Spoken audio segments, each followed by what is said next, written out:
এটা কি হলো? লেওরা 500 টাকা কম কেন? হ্যাঁ, তা কাজ কম করেছিস তাই কম। কাজ কম করেছি মানে? লেওরা কাজ করতে করতে আমার সেটা ফেটে যাচ্ছে আর আমি কাজ কম করেছি? এই দেখ, একদম কপচাবি না, ঠিক আছে? এই মাসে যে দুদিন কাজে আসিসনি সেটা কি খেয়াল আছে? হ্যাঁ, তো কেন কাজে আসিনি সেটা তো ম্যানেজারকে বলে গেছিলাম নাকি? হঠাৎ বউর শরীর খারাপ হয়ে গেছিল তাই হাসপাতালে নিয়ে গেছিলাম, ওই জন্য তো ছুটি হয়েছে, না হলে কি আমি ছুটি করি নাকি? বাহ, তোর বয়স শরীর খারাপ হবে তুই গাড়মারি বানাবি, আর সেই টাকাটাও কি আমরা দেবো নাকি? দেখ ফুটো, এখানে কাজ করতে এসেছিস, ভদ্রভাবে ঠিকঠাক কাজ কর, মায়না পাবি। আর যদি ভেবে থাকিস সেখানে কাজে এসে এইভাবে গলাবাজি করবি, তাহলে ম্যানেজারকে বলে এক ধাক্কা দিয়ে বের করে দেবো।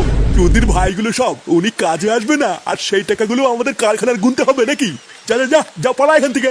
ফুটো ছাড় বাবা, ঝামেলা করিস না। আরে ধুর, ছাড়ো তো মারা। পাড়ার বাল সারা মাস গাড় ফাটিয়ে কাজ করি এই দুটো টাকার জন্য, তারপর মাসের শেষে এরকম চোদনার জন্য কম টাকা নিয়ে বাড়ি ফিরতে হয়। পালের কাজ করতে এসেছি আমি এখানে।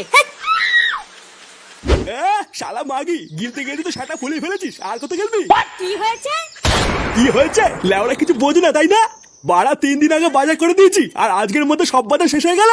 এটা কি ভোদা মগের মূল্য নাকি যে সামনে ফেলে আমার শোরের মতন গদগদ করে সব শেষ করে ফেললাম? এই দেখো, একদম উল্টো পাল্টা কথা বলবে না কিন্তু। আমি কি একা গেলি নাকি? তুমি গেলো না? এই কি গিলি রে আমি? হ্যাঁ, আমি কি গিলি? পাড়া খাই তো দিনে না খাওয়ার মতন দুটো ভাত, আর তাতেই সব শেষ হয়ে গেল। ভোদা আমার 3 বেলা গাড়ির ঘাম পায়ে ফেলে 1 কেজি চাল কিনতে হয়, আর চোদনাগুলো 2 দিনের মধ্যে সব খেয়ে ধ্বংস করে বসে আছে। লেওরা যত সব হাঙর চোদাগুলোকে নিয়ে সংসার করছি, হাত বড়া। দেখো দাদু, তুমি কিন্তু একদম উল্টো পাল্টা কথা বলবে না, বলে দিলাম। শালা বুলো পাঠা, তুমি হাঙর চোদা কাকে বলছো? বাল ছেড়ার ক্ষমতা নেই, লেওরা ধরে টাটানি। বেরো গান মানি এখান থেকে। তুমি মুখ সামলে কথা বলবে কিন্তু, না হলে কিন্তু তোমার মুখ আমি মেরে ভেঙে দেবো, বলে দিলাম। কি তুই আমার মুখ ভাঙবি? আয় না আয় আয়। শালা গিলে গিলে সব কটা তেল বেড়ে গেছে তাই না? আয় আয়, সব কটা তেল বের করে দেবো। ওমা, 1 গ্লাস জল দাও না, খুব জোর তেষ্টা পেয়েছে। জল তেষ্টা যখন পেয়েছে তখন নিজের জলটা নিজে নিয়ে নে গিয়ে যা, আমি পারবো না। হ্যাঁ, তা পারবি কেন? পারবি তো শুধু থালা ভরে ভরে গিলতে। বাড়া তোর 12 বাপটা তো শুধু গিলার জন্য আমার কাছে পাঠিয়েছে, আর কি বলছিতে পাঠিয়েছে? কি তোমার এত বড় সাহস, তুমি আমার বাবা তুলে কথা বললে? কি গো, একটু জল দাও তো, খুব জোর জল তেষ্টা পেয়েছে। দেখছো না আমি একটা কাজ করছি? রান্না ঘরে গিয়ে নিজে গিয়ে নিয়ে নাও, যাও। নিজে গিয়ে নিয়ে নেবো মানে? বাড়া দেখছো না আমি একটা কাজ করে এসেছি? লেওরা কি এমন বালের কাজ করছো যে তোমার একটু জল দিতেও কষ্ট হচ্ছে? কাজ করে এসছে তা কি এমন বালের কাজ করে ফিরলে শুনি যে নিজের বউয়ের একটা শখ পূরণ করতে পারো না? শালা একটা কাপুরুষ, ঘরের বউ ছাড়া তো আর কারোর সামনে মুখ খোলে না। সেই সকাল থেকে রান্না করা বাসন মাজে আমি একা একা সব কাজ করি, তারপরেও তোমার মা এসে যা নয় তাই বলে যায়, তারপরে তুমি এসেও যা নয় তাই বলো। আমি কি এসব দেখার জন্য তোমার এই বাড়িতে এসেছি নাকি? হ্যাঁ, উনি নাকি আবার কাজ করে এসছে, বড় কাজের ভাতার। রাস্তা খুঁজে পাচ্ছি না। বাড়া যা দিনকাল পড়েছে, একার দ্বারা কাজ বাজ করে আর সংসার চালানো সম্ভব না। কয়েকদিন ধরে চারিদিকে এত ঘোরাঘুরি করছি, ভোদার আবার তাও কোনো কাজ পাচ্ছি না। হ্যাঁ রে পল্টু, কথাটা তুই খারাপ বলিসনি। দেখ না, আমি কি কাজের কম চেষ্টা করছি নাকি? কিন্তু ওই যে ভালো কোনো কাজই পাচ্ছি না। আরে ভোদা, ওইসব কাজ কাজের কথা বাদ দে, বুঝলি? সারা বছরই তো পুরো কাজ করে উল্টে দিলি, এখন আর শেষের কটা দিনের জন্য কাজ মারাতে হবে না। আর 3-4টে দিন পরেই তো নতুন বছর পড়ে যাচ্ছে, তাই এখন আগে এটা ভাব যে নতুন বছরে কি কি প্ল্যান করবি। প্ল্যান? নতুন বছরে আবার কি প্ল্যান করব? যেমন চলছিল ভোদা তেমনই চলবে। আরে না গো পটদা, নতুন বছরের জন্য আমার মাথায় একটা সেটা ভাঙা প্ল্যান আছে গো। বাড়া আমি তো ভেবেই রেখেছি নতুন বছরে আমাদের এই পুরো ক্লাবটাকে পুরো গাড় ফাটা করে সাজাবো, তারপরে এই ক্লাবে কিছু নতুন নতুন সদস্য ঢুকাবো। কি বলো পটদা? হ্যাঁ, কথাটা তুই খারাপ বলিসনি, ক্লাবে নতুন সদস্যরও দরকার। কিরে ফুটা, সেই থেকে খেয়াল করছি তুই চুপচাপ মন মরা হয়ে বসে আছিস, কিছু হয়েছে নাকি? আর বলিস না বাড়া, আমার এই জীবনটা না পুরো ধ্বংস হয়ে গেছে, বুঝলি? আজ গেলে আমরা মাসের শেষের মাইনা দেওয়ার কথা ছিল, তাই সকালবেলা কারখানায় গিয়ে মাইনা চাইতেই। এই মাসে যে দুদিন কাজে আসিসনি সেটা কি খেয়াল আছে? তোর বয়স শরীর খারাপ হবে তুই গাড়মারি বানাবি, আর সেই টাকাটাও কি আমরা দেবো নাকি? দেখ ফুটো, এখানে কাজ করতে এসেছিস, ভদ্রভাবে ঠিকঠাক কাজ কর, মায়না পাবি। আর যদি ভেবে থাকিস সেখানে কাজে এসে এইভাবে গলাবাজি করবি, তাহলে ম্যানেজারকে বলে এক ধাক্কা দিয়ে বের করে দেবো।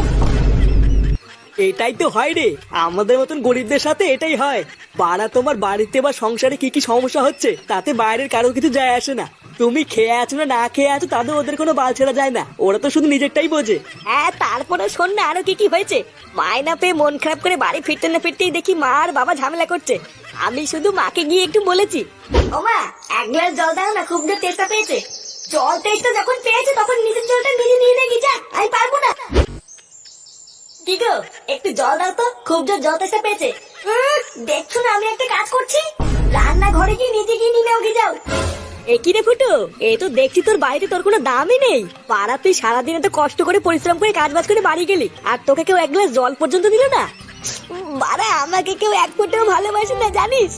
আমি সারা দিন রাতে কষ্ট করে পরিশ্রম করি, তাও বাড়িতে আমাকে এক ফোঁটাও কেউ দাম দেয় না।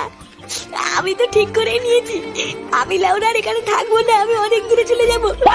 নে রে, এ তো আবার মাগি মানুষের মতন কান্না শুরু করে দিল। না রে ফটকে, তুই ফুটোর কষ্টটা বুঝবি না।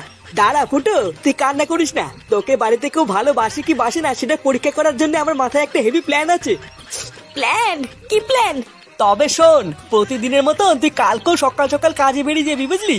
তারপর আমি আর ল্যাংচা তোর বাড়িতে গিয়ে ডাকবো, কাকু ও কাকু, কাকু তাড়াতাড়ি বাইরে আসো কাকু। এই কি হয়েছে না বাড়া, তো চিল্লামিল্লি কিসের? সকাল সকাল গাড়মানি গুলো, তোদের কি আর কোনো কাজ নাই নাকি? আরে কাকু, ওইদিকে বিশাল বড় বিপদ হয়ে গেছে, তাড়াতাড়ি চলো। বিপদ? কিসের বিপদ? বাড়াগুলো তোকে সকাল সকাল ঠাট্টা করছিস নাকি না? যা তো বলে যা, এখন কথা বলে টাইম নেই, অনেক কাজ পড়ে আছে। আরে কাকু, আমরা মজা করছি না। কারখানায় যাওয়ার পথে ফুটো রাস্তায় অ্যাক্সিডেন্ট হয়েছে। কি? ফুটোর অ্যাক্সিডেন্ট হয়েছে মানে? হ্যাঁ গো কাকু, তাড়াতাড়ি চলো, আমাদের ফুটো মনে আর বেশিক্ষণ বাঁচবে না। এইসব তোরা কি অলক্ষণী কথা বলছিস? এইসব হতে পারে না। এই গিন্নি, এই কই গো গিন্নি, তাড়াতাড়ি এসো। আমাদের সর্বনাশ হয়ে গেছে গো গিন্নি, আমাদের সর্বনাশ হয়ে গেছে। আমাদের ফুটো অ্যাক্সিডেন্ট করেছে গিন্নি।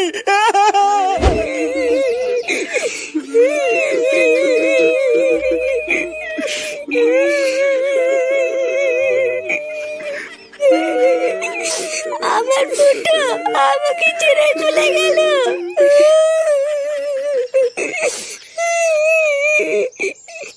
আপনি কান্না করবেন না মা, আপনি কান্না করলে আমার খুব কষ্ট হয়। চুপ শালা মাগি, শালা রাক্ষসী শাকচুন্নি চুদে, আমার ছেলেকে মেরে দিয়ে এখন নাটক চুদাচ্ছ। মা, তুমি এইসব কি উল্টোপাল্টা কথা বলছো? আমি তোমার ছেলেকে কখন মারলাম? কখন মারলি শালা শয়তানি? তোর সাথে বিয়ের পর থেকে আমার ছেলেটা ভালো নেই। আমার ছেলেটাকে তো খেলি, এবার বেরো আমার বাড়ি থেকে। কেন আমি বেরোবো কেন? এবার তো বেরোবো তোমরা। আমার স্বামী বেঁচে ছিল বলে এতদিন কিছু বলতে পারিনি, এখন তো আমার স্বামী নেই, বেরো বড়া। এইসব তুমি কি বলছো বৌমা? আমরা বেরিয়ে যাবো মানে? চুপ শালা পুরো, অনেক হয়েছে তোদের নাটক, এবার বেরো।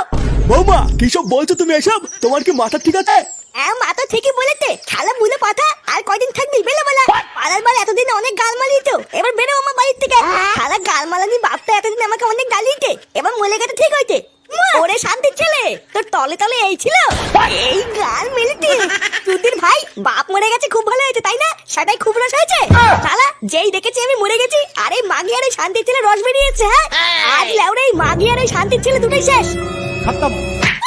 কি হরে? কি হরে?